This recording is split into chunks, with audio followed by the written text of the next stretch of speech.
Here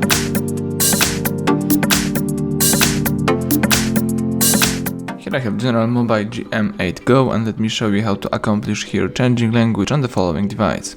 So at the very beginning, let's open the list of all apps. Here let's find and select settings.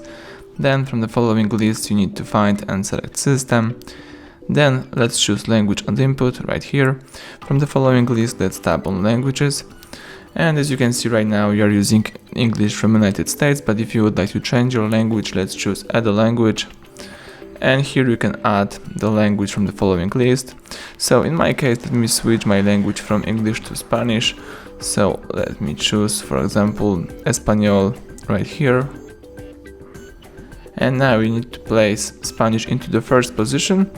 And right now, after a few seconds, you should see the new list of your device. Now all Android is in the Spanish.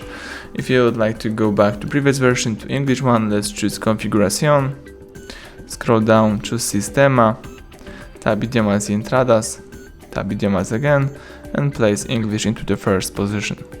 So that's it, everything went well, thank you for watching, please subscribe our channel, leave thumbs up under the video.